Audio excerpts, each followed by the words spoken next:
शिल्पी जी। राधे राधे। श्री हरिवंश प्रभु। राधे राधे महाराज जी।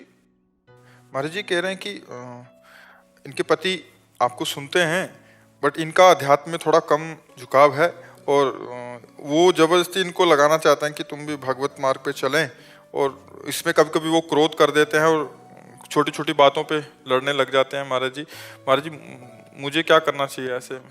देखो, पत्नी के प्रथम भगवान पति है। आज हमारे धर्म को नहीं समझा जाता, इसीलिए परेशानियां हो रही। और पति का प्राण पत्नी है। अर्धांग का मतलब होता है, वामांग होता है ना, तो बाएं अंग में ही तो दिल है। पूरा प्राण माना जाता है पत्नी को, और पत्नी का भगवान पति, ये हमारे भारत देश की शैली है, ये हमारे धर्म की बात है। आज हमारे देखो, इन बातों को न मानने का, कहा जाता पुरानी बातें, इन बातों को न मानने का क्या दुर्दशा है गृहस्थी की, क्या दुर्दशा। पति पत्नी में विश्वास नहीं, पति पत्नी में प्रेम नहीं, एक गृहस्थी 2 मिनट की बर्ताव में भंग हो जाती है। बोले डिवोर्स, वो लड़की लेकर लड़का लेके चली गई, वो पति अपने मकान में बैठे रो रहे हैं। क्या हो रहा है? ये जो girlfriend boyfriend live in relation चल रहा है ना, ये बहुत नाशकारी है गृहस्थी के लिए। हमारे देश की परिपाटी है एक दूसरे को प्राण समर्पित करते हुए आजीवन निर्वाह करना, आजीवन निर्वाह करना।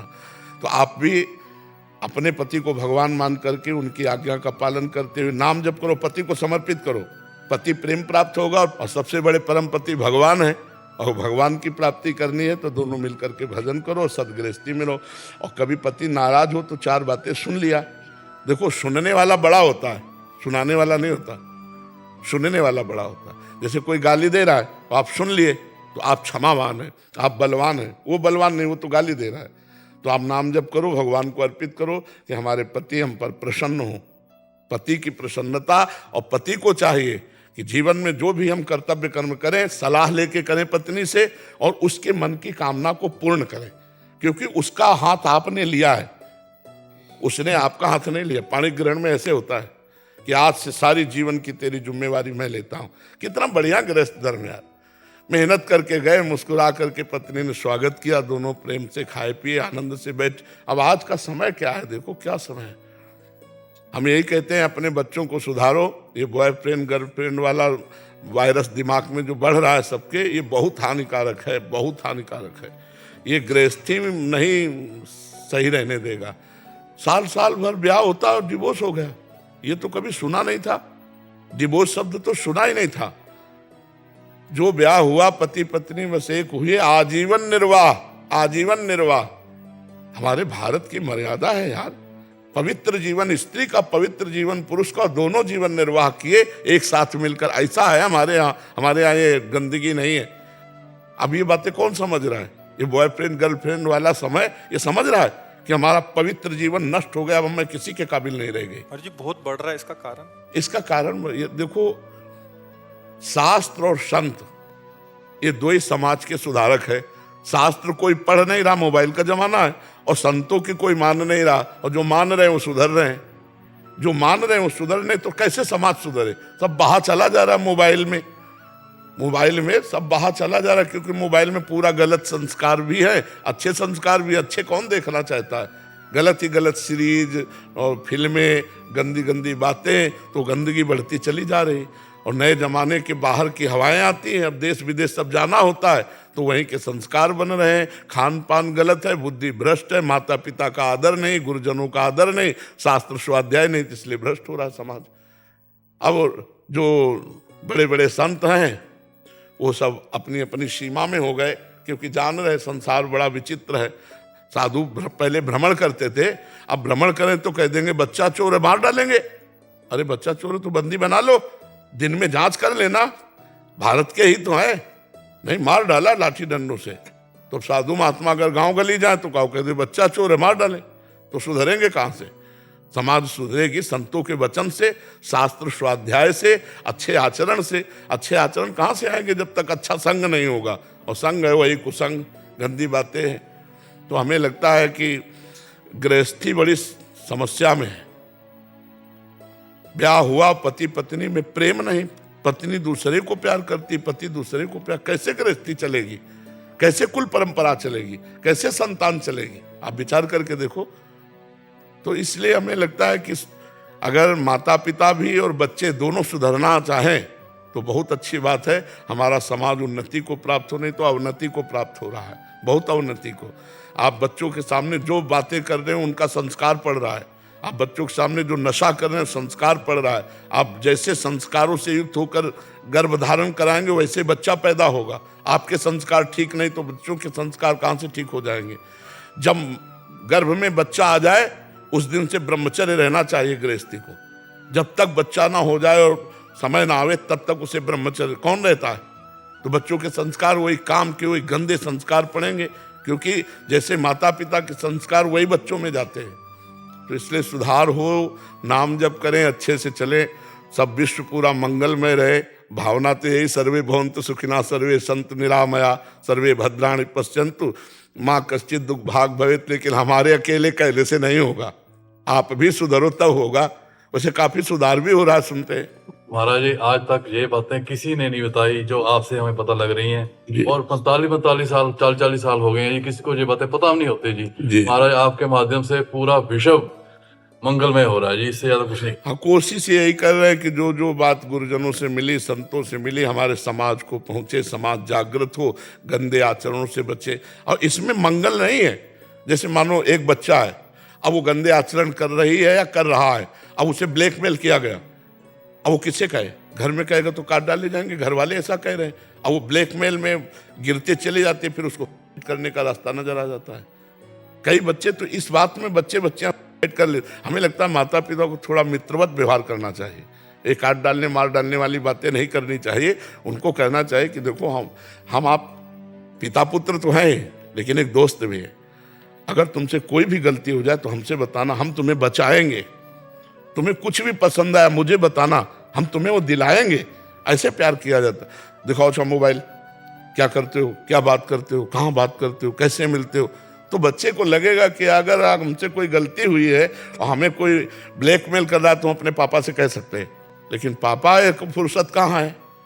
पापा को इतनी फुर्सत कहाँ कि 5 मिनट बैठकर बच्चे को थोड़ी जीवनी को सुधारें? तो माता पिता ही प्रथम गुरु होते हैं।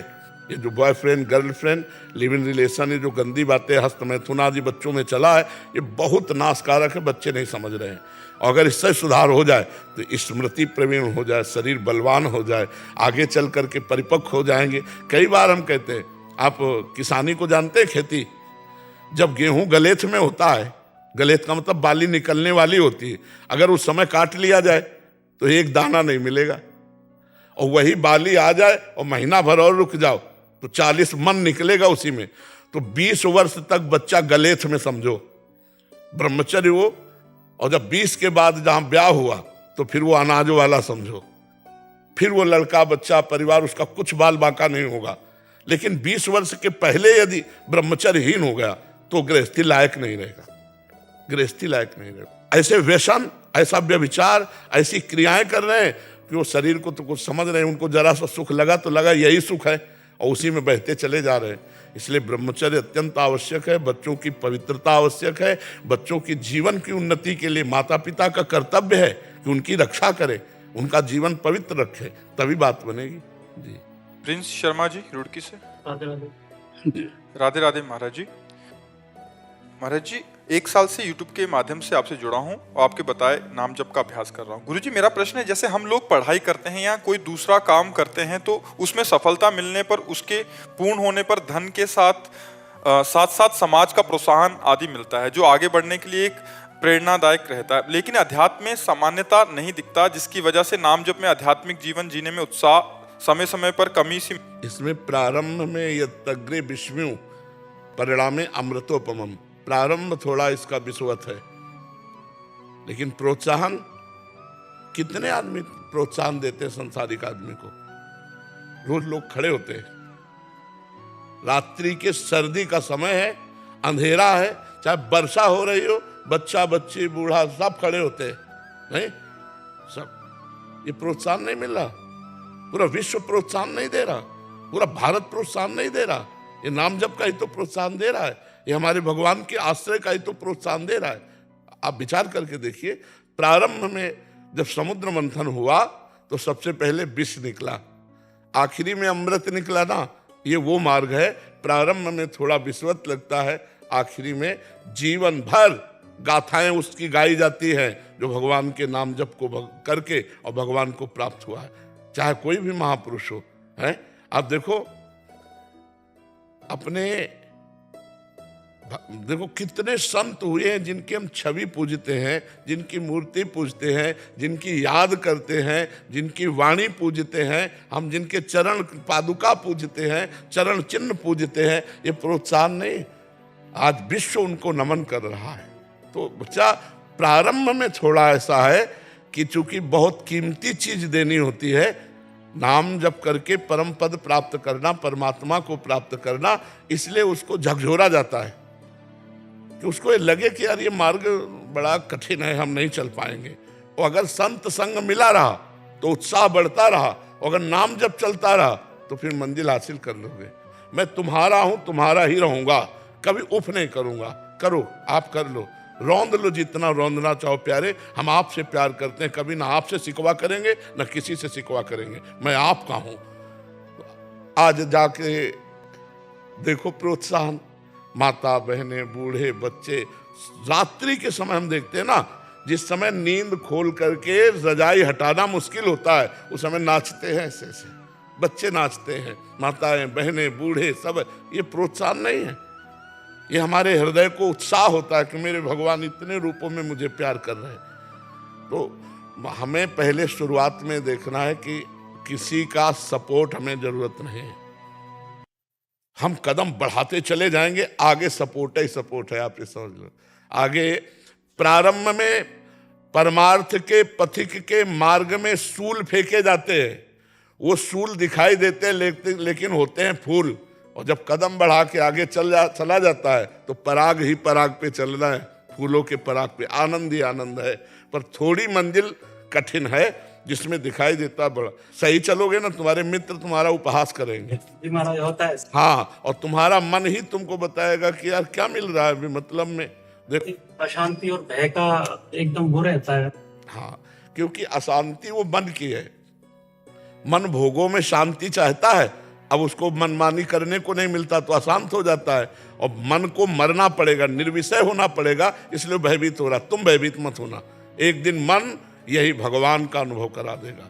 चुपचाप चलते रहो, इसीलिए कहा भजन न होई संग बिनु, और भजन बिना नहीं प्रेम, बिना संग के भजन नहीं होता, बिना भजन के प्रेम नहीं होता। अगर आप रोज सत्संग सुनोगे तो आपको नया बल मिलेगा और आप आगे बढ़ोगे। देखो, एक क्षण में अंधेरा, एक क्षण में प्रकाश, हमको हर स्थिति में एक रस रहना, आनंद हर समय आनंद। नाम जप का यही प्रभाव है, हर समय आनंद रहना, प्रफुल्लित रहना। मृत्यु भी फूल नजर आती है। महाराज जी, बाबा का भी यही प्रश्न था कि इनके शरीर में बहुत व्याधियां सी आ रही हैं जो भजन में विघ्न बन रही हैं, भजन सही ढंग से नहीं हो। अरे कोई भजन नहीं। देखो हमारी बात समझो, हम वाहेगुरु को समर्पित है। आपके लिए उत्तर है, हम वाहेगुरु को समर्पित है, और वाहेगुरु का हर विधान मीठा लग रहा है, तो हम ये देख रहे हैं कि वाहेगुरु का विधान यही भजन है, और उसी को हम आनंद पूर्वक सह रहे हैं, यही भजन है। हम बिके हुए उनको हैं, यही भजन है। हम गुरुवाणी को बिक चुके हैं, यही भजन है। अब हमारा अंदर भजन ना हो तो हम ठसक से बैठे हैं। जैसे राजकुमार को बिना किसी प्रयास के राजा पद निश्चित मिल जाता है, ऐसे ही वाहेगुरु को जो समर्पित है वो वाहेगुरु को ही प्राप्त होता है। भजन ना होने पर भी एक ठसक हो कि मैं वाहेगुरु का हूं, बस वाहेगुरु को प्राप्त हो जाए। अब शरीर की स्थितियां हो सकता है कि इतनी पीड़ा हो कि हम न याद कर पाए, लेकिन हमें किनके, ये तो हमें पता है ना कि हम वाहेगुरु का हैं। तो बस जब याद आवे तो वाहेगुरु वाहेगुरु वाहेगुरु, और नहीं तो वाहेगुरु के तो है ही, अब वाहेगुरु अपने पास बुला ही लेंगे। वो करुणामय है, हमारे साधन भजन को नहीं देखते, वो अपनी कृपा से हमको खींच लेंगे। समझ पा रहे हो जी? विजय जी जबलपुर से जी, राधे श्री राधे। महाराज जी, आपके चरणों में कोटि कोटि प्रणाम। महाराज जी, जब हमें मालूम है कि संसारिक जीवन सिर्फ मुक्ति के लिए मिला है, तो हम क्यों अपने बच्चों को पढ़ाई नौकरी संसारिक जीवन में डालते हैं, उनकी मुक्ति के मार्ग पे क्यों नहीं डालते? नहीं, कर्तव्य पालन अत्यंत आवश्यक है। मुक्ति का एक क्षेत्र कर्तव्य पालन भी है। यदि अपने कर्तव्य का पालन ना किया जाए तो मुक्ति नहीं प्राप्त होगी। अर्जुन जी कह रहे मैं संन्यास ले लूं, और भजन करूं। भगवान कह रहे नहीं, युद्ध कर और भजन कर, मामुनिस्मर युद्ध च। तो बच्चों को पढ़ाइए लिखाइए, वो हमारे देश के भविष्य हैं। और अध्यात्म से युक्त होकर के जब हमारे देश का सेवा भाव स्वीकार करेंगे, चाहे वो मास्टर हो, चाहे डॉक्टर हो, चाहे एमएलए हो, चाहे सांसद हो, तो अच्छी तरह वो कर पाएंगे। अगर अध्यात्म नहीं है तो भ्रष्ट हो जाएंगे, और भ्रष्ट आचरण करके हमारे समाज का शोषण करेंगे, चाहे कोई हो, चाहे कोई हो। अगर वो अध्यात्म से युक्त नहीं है तो शोषण करेगा, पोषण नहीं करेगा। तो आधुनिकता पढ़ाई के साथ अध्यात्म की अगर पढ़ाई हो तो बहुत आवश्यक है। अगर आधुनिकता का काखा गागाम ना पढ़े होते तो शास्त्र की भाषा कहाँ से हमको याद आती। तो आधुनिक पढ़ाई भी आवश्यक है, और शास्त्रीय भाषा भी हमें पता होना चाहिए। हमारा धर्म क्या है, हमारा कर्तव्य क्या है। आज जो है बहुत गिरता स्तर चला जा रहा है हमारे समाज का। कैसा गिरता स्तर है वो देखने से पता चलता है। 4 लड़के एक लड़की को छेड़ रहे हैं और 4 आदमी आराम से चले जा रहे हैं और वीडियो बनाते हुए चले जा रहे हैं। तुम्हें मनुष्यत्व तो है कि नहीं? एक चैन खींच करके महिला को गिरा देता है, और आदमी कार से और मोटरसाइकिल से चल रहे हैं, वो आराम से निकल जाता है। मतलब तनिक भी मनुष्यत्व नहीं रह गया कि हम 4 किसी की रक्षा कर सके। हमको भगवान ने अगर प्राण दिए ना तो परहित लाग तजय जो देही संतत संत प्रशंसते। अगर हम अपने प्राण भी उसकी रक्षा के लिए दे देते तो हमें भगवत प्राप्ति होगी। तो अध्यात्म का थोड़ा भी ज्ञान नहीं रह गया। ये तो मान लो मनुष्य शरीर की बात हम कह रहे हैं। महाराज शिव सिंहासन पर विराजमान थे, इतने में कबूतर आके गिरा। महाराज मेरी रक्षा कर लो, बाज मुझे खाए जा रहा है। तो बाज आकर ऊपर ऐसे बैठ गया। बाज ने कहा कि महाराज शिवी इस कबूतर को छोड़ दो, क्योंकि धर्म में शास्त्र में बाज का आहार कबूतर निश्चित किया गया है, और मैं भूखा हूं। अगर मैं नहीं खाऊंगा तो मेरे प्राण नष्ट हो जाएंगे, तो आपको मेरी हत्या का अपराध लगेगा। कबूतर ने कहा मैं आपकी शरण में हूं, अब मुझे आप मत दीजिए, नहीं तो बाज खा जाएगा। शिवी महाराज ने कहा कबूतर तो नहीं दे सकता, पर तुम्हारे प्राणों को भी मैं छूटने नहीं दूंगा। मैं तुम्हारे लिए मांस मंगाता हूं। बोले नहीं महाराज, कहीं भी ऐसा नहीं है कि बाज मरे हुए या मारे हुए पशुओं का खाता हो। हम स्वयं शिकार करते हैं और ये हमारा शिकार है। तो उन्होंने कहा कि ऐसा हो सकता है कि अगर मैं अपने मांस को दूं, मैं जिंदा हूं और तुम उसे खाकर तृप्त हो जाओ, लेकिन कबूतर को न खाओ। उनका ऐसा हो सकता है। बोले तराजू लाओ, अपनी जांग का मांस काट के रख। अब वो कबूतर हो तो तौल जाए।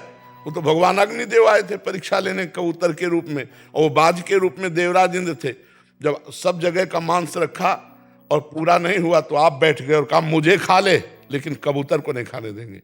हम इनकी संतानें हैं, हम इनकी संतानें हैं जो एक पक्षी की रक्षा के लिए चक्रवर्ती सम्राट महाराज शिवी अपने आप को समर्पित करें। या हमारी माताओं बहनों के साथ कुछ हो रहा हो बगल में, और हम वो वायरल करने के लिए वीडियो बना सकता है। एक्सीडेंट हुआ पड़ा है आदमी, वो कार का शीशा खोलेगा, वीडियो बनाएगा और चल देगा। ये क्या है? ये आधुनिक पढ़ाई तो बहुत पढ़ ली, लेकिन अध्यात्म नहीं है। नहीं तो तुम कैसे चल देते? एक अपरिचित आदमी कष्ट पा रहा है तो हमारा मनुष्यत्व तो कहता है कि हम तन से, धन से, मन से उसकी सेवा करें, उस समय सहयोग करें। उस समय में ये नहीं सोचना कि मेरा क्या होगा, नहीं, उस समय सोचना है इसका क्या होगा, इसका मंगल। यही परहित सरिस धर्म नहीं भाई। तो हमें लगता है आधुनिक पढ़ाई और आध्यात्मिक पढ़ाई दोनों आवश्यक है। अगर आधुनिक नहीं होगी तो आध्यात्मिक में प्रवेश नहीं होगा, अगर आध्यात्मिक नहीं होगी तो आधुनिक की सार्थकता नहीं होगी। दोनों जरूरी है। अपने कर्तव्य का पालन करते हुए भजन करो, इसी से भगवत प्राप्ति होती है। जिनल शाह जी गुजरात से। राधे राधे। राधे राधे महाराज जी। महाराज जी, जीवन में दुख आता है तो सबसे पहले भगवान याद आते हैं, परंतु जब सुख आता है तो भगवान बाद में याद आते हैं। तो जीवन में सुख दुख कोई भी स्थिति हो तो हमें सबसे पहले भगवान स्मरण आए, ऐसी स्थिति कैसे प्राप्त होगी? अभ्यास। ऐसा नहीं कि दुख है तो तुम सबसे पहले भगवान की याद करते हो, ऐसा हम नहीं मान सकते कि दुख आया और भगवान को। द्रौपदी जी इतनी महान भक्ता, दुख आया तो पहले पति याद आए, फिर भीष्म जी आदि धर्मात्मा पुरुष, फिर अपनी बाजुओं का बल, फिर दांतों का बल, फिर द्वारिकाधीश का बल, फिर प्रभु को पुकारा। तो अगर ऐसी स्थिति है कि दुख आते ही सीधे भगवान में मन गया तो फिर सुख का कोई महत्व ही नहीं है, वो एक क्षण भी विस्मरण नहीं कर सकता। ऐसी स्थिति का साधक एक क्षण भी भगवान का विस्मरण नहीं कर सकता। तद विस्मरणेन परम व्याकुलतेति, भगवान का विस्मरण होने पर उसे परम व्याकुलता का अनुभव होगा। तो बच्चा अभी हमें प्रश्न सही जमा नहीं। दुख में सीधे भगवान का स्मरण जिसका होगा, ऐसे भक्त का निरंतर भगवत स्मरण होगा, और ऐसे भक्त का सांसारिक सुख का कोई महत्व ही नहीं होगा। ब्रह्मादिक के भोग शब्द विषम लागत ताई, नारायण ब्रजचंद की लगन लगी है जाए। बच्चा अंदर से अभी प्रश्न कर तो दिया, लेकिन अंदर से स्थिति नहीं है। अभी किसका प्रश्न है? हाँ, अभी अंदर से स्थिति नहीं है। ये शब्द केवल प्रश्न के हैं, स्थिति नहीं है। क्योंकि स्थिति जो होती है वो उसका तारतम्य अलग होता है। समझ पाए बच्चा? अभ्यास करो, भगवान नाम जप का ऐसा अभ्यास करो। त्रिभुवन की राज्य लक्ष्मी देने पर भी जो आधे क्षण के लिए अपने प्रभु का विस्मरण नहीं करता, वो महाभागवत है। कौन सा सुख संसार का ऐसा है जो हमें भगवान का विस्मरण करा दे? इसका मतलब अभी हमारे अभ्यास की कमी है। दुख में सीधे भगवान की स्मृति किसी महान भागवत की होती है।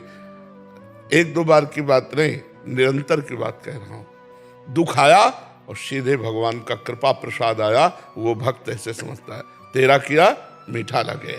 वो सीधे दुख आया और सीधे भगवान में, तो वो स्थिति होती है, वो अभी नहीं है आप में। महाराज जी, इसमें जैसे एक तो भक्त की स्थिति है कि तेरा किया मीठा लगे। संसारिक जीव जो संसार में है महाराज जी, वो उसके जा ही नहीं सकती दुख में भगवान में वृत्ति। ऐसा हो दुख निवारण के लिए प्रथम सीधे चली गई, तो वो महाभागवत कोई साधारण नहीं है। पूरा प्रयास कर लेगा, हाँ, तब वो भगवान में जाएगा। ऐसे इनकी क्या बात है? द्रौपदी जी यज्ञ कुंड से पैदा हुई है, और गजराज गजेंद्र जब स्वयं मेहनत कर चुका, उसके साथी हाथिनियां भाग गए। जब देखा कि अब मेरे में बल नहीं रहा, कोई बचाने वाला नहीं रहा, तब हरि को पुकारा। दुख में सीधे भगवान में स्थिति जाना, ये महाभागवत का लक्षण है। और जिसकी ऐसी स्थिति है उसकी निरंतर स्थिति रहती है, और जिसकी निरंतर स्थिति रहती है उसको त्रिभुवन का सुख जो है ना, वो बिल्कुल आकर्षित नहीं कर सकता। ब्रह्मादिक के भोग शब्द विषम लागत ताहि, नारायण ब्रजचंद की लगन लगी ही जाए। बच्चा अभी अभ्यास करो, नाम जप का अभ्यास करो। प्रश्न बहुत उत्तम है, लेकिन धरा आपकी वो है नहीं। क्यों बच्चा? निरंतरता में स्थिति नहीं है, तो इसलिए निरंतरता की स्थिति को लाइए। जी हरिवंश महाराज जी, गुरुदेव, इस शरीर में बहुत आलस है। मैं रात को सोच के सोती हूँ सुबह जल्दी उठूंगी, बट उठ नहीं पाती। सोने के बाद बुरे बुरे सपने आते हैं, नींद नहीं खुलती। फिर घर वाले कुंभकर्ण अधिक सपने उसे आते हैं जो प्रमादी आलस से पड़ा रहता है। आलस की 5 घंटे सो, सपने आवे तो हमें बताना। 24 घंटे में 5 घंटे समय लो केवल सोने का, इसके बाद उठाओ माला और टहलते हुए नाम जप करो, अभी प्रमाद दूर हो जाएगा। अब ऐसे तो फिर बहुत लोग हैं ऐसे। आजकल हम सुना है कि रात्रि के 2 बजे सोते हैं और सुबह 9, 10 बजे तक सोते ही रहते हैं, फिर उठते हैं। भगवान सूर्य उदय हो गए, न अर्घ देना है, न संध्या बंदन है, न ब्रह्म मुहूर्त में उठकर भजन करना है। तो ये मनुष्यता ही नहीं रह गई, पशुता आ गई। अब क्या हम समझाएं बच्चा, कैसे समझाएं? मनुष्यता ही नहीं रह गई है। हमें लगता है कि 100 आदमी में 2 ही आदमी ऐसे होंगे जो ब्रह्म मुहूर्त में जगते हों, नहीं तो प्रायः लोग अब 7, 8 बजे तक, 10 बजे तक, 11 बजे तक ऐसे लोग सोते हैं। क्या वे अध्यात्म को समझेंगे? क्या धर्म को समझेंगे? तो हमें लगता है कि आप भाग्यशाली हो, सत्संग में आए हो, तो आप अपने जीवन को बदलो। आप समय से उठो, उठ करके टहलते हुए नाम जप करो। देखो, महीना भर अभ्यास करो, आप में वो अभ्यास आने लगेगा, आप में सामर्थ्य आने लगेगी। भगवान के नाम जप में बहुत बड़ी सामर्थ्य है। जितने संत महात्मा हुए हैं ये सब भगवान के नाम जप। चरित्र पवित्र और भगवान का नाम, किसी भी डिपार्टमेंट में तुम्हारी उन्नति हो जाएगी। किसी भी चरित्र पवित्र हो और नाम जप हो, वो महान आदमी हो जाएगा। चरित्र भ्रष्ट और भगवान से विमुख, तो कितनी भी उन्नति करो अंततोगत्वा शून्य है, कुछ नहीं है तुम्हारे जीवन में।